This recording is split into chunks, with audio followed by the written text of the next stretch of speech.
Good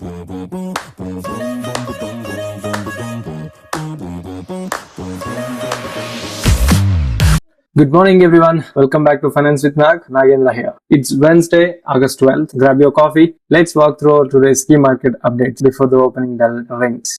First, we will see the world markets. Wall Street slipped again on Tuesday, marking its second modest drop since setting an all-time high at the end of the last week. S&P 500 fell by 0.3, Dow slipped by 0.3, and the Nasdaq also sank by 0.6%. Communication services was the worst hit sector. Alphabet dropped by 3.8%, where Apple nearly 6%, while the broader tape stayed cautious. The dominant theme continues to be oil and Iran.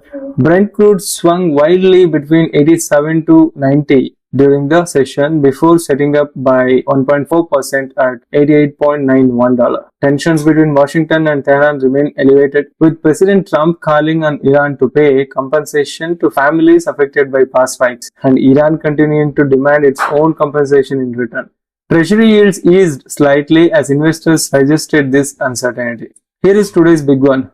The US CPI inflation report drops today. At 8:30 am ET, that would be around 6 p.m. IST. This is the single most important data point of the week for global markets, and it will shape expectations for the Fed's September policy decision. Markets were trading in a tight, low-volume range on Tuesday, specifically because of this. Traders are staying cautious ahead of number rather than taking big positions either way. Coming to Asia on Tuesday, markets were mixed. South Korea's Kospi gained around 0.7%, supported by chip stock, while Hong Kong and mainland Chinese equities traded lower. Australian shares edged higher. Expect a similarly cautious wait for CPI tone in Asia again this morning. On Indian areas and currencies, the rupee has been under pressure from the sustained high crude prices, and that's worth watching closely again today, especially with the CPI print due later.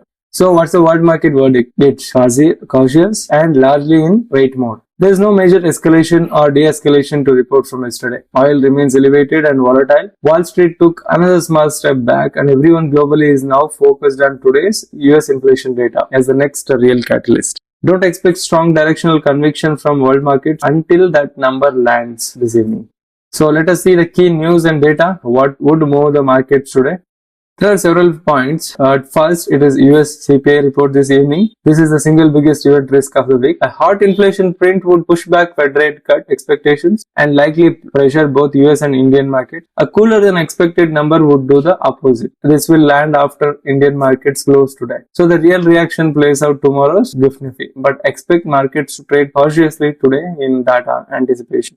Secondly, the Iran-US standoff remains unresolved and is keeping crude oil elevated and volatile. Brent swinging between $87 to $90 in a single session tells you how sensitive oil is to every headline right now. This keeps pressure on OMCs, aviation, paints, and tires, while supporting upstream names like ONGC and Oil India. Thirdly, there is a notable legal development for Adani Group. A US judge dismissed the fraud and bribery case against Gautam Adani, while criticizing the Justice Department's decision to drop the charges. This removes a long-running overhang, and Adani Group stocks may see a positive reaction today. Fourth, the Wipro Nifty 50 story continues to develop. With BSE confirmed to replace Wipro in the index from September 30th, BSE Limited itself has been trading actively on this news. Though it was among Tuesday's laggards, which was down by 1%, likely some profit booking after the initial pop.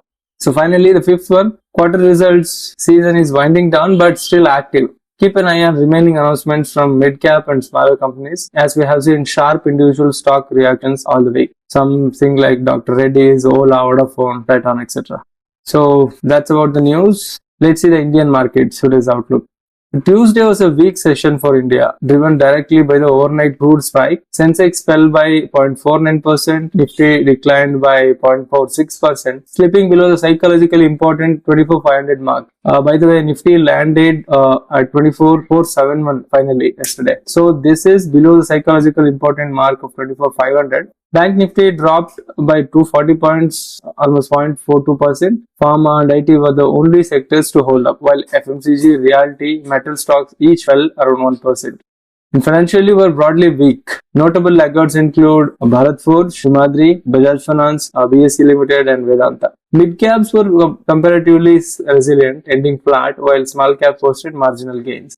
One important context point is, despite Tuesday's fall, FIs have bought a net of $1.5 billion of Indian equities so far in August, following $2.1 billion in July, a real continuing recovery in foreign appetite, even though FIs remain net sellers for the year overall. They have pulled out a record $25.7 billion from Indian shares in 2026 today.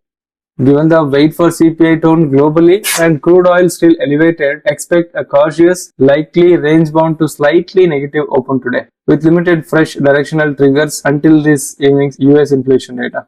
So what are the sectors to be watched? As usual, it's OMCs, aviation, paints, tires, because crude oil still elevated and volatile. Upstream oil and gas, ONGC, Oil India, they benefit from the firm crude. Pharma and IT, the students relative outperformers, and they may continue to hold up better today. FMCG, realty, metals, they are under pressure. Watch for follow-through weakness. Then Adani Group stocks for sure, because potential positive reaction to the US court dismissal. Financials and NBFCs is still soft. Bajaj Finance among Tuesday's laggards.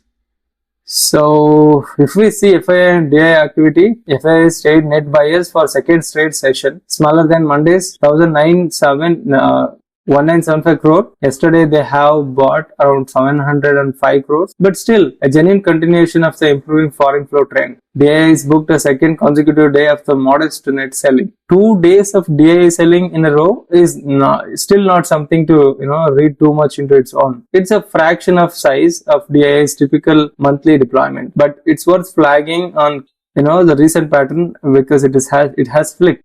FIs are now more consistent buyers this week, while DIIs have been taking a builder.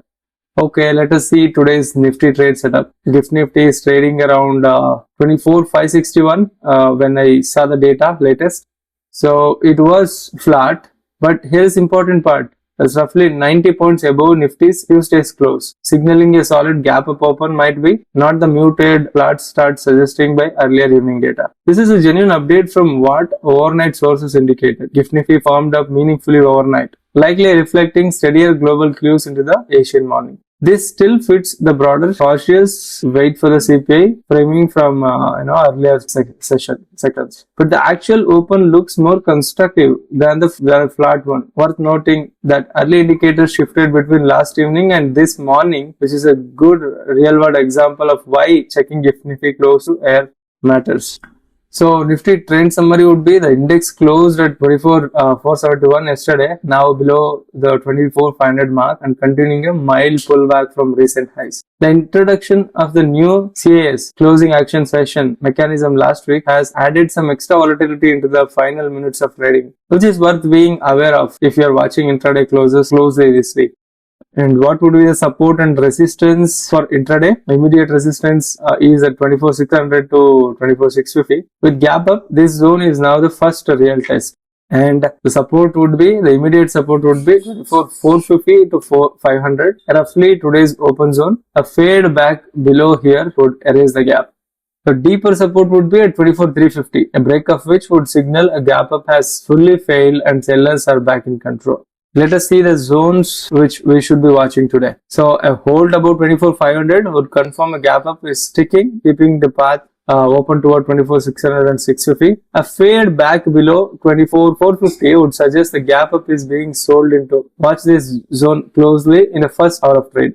A break below 24,350 would be a more serious signal that sellers have taken control despite the positive open. So given today is fundamentally a wait for CPI day, don't expect strong follow through beyond the initial gap reaction. The real test comes tomorrow morning once tonight's inflation number is fully priced into Nifty. And what are the event risks today? The US CPI report this evening is a dominant event risk, not for today's Indian session directly, but for how markets open tomorrow. Within today's session, watch for continued reaction in recent earnings moves. Dr. Reddy, Ola, Vodafone Idea, and any Adani Group stock movement on the US court news. Given the muted GIFT Nifty signal and the looming CPI print, this looks like a genuine sit on your hands day. Staggered continuous positioning is far more prudent than committing heavily either direction.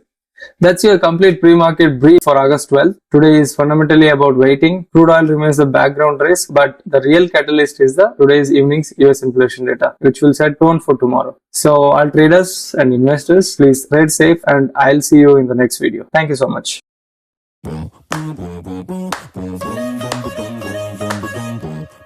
Videos बनाने हैं Filmora है ना।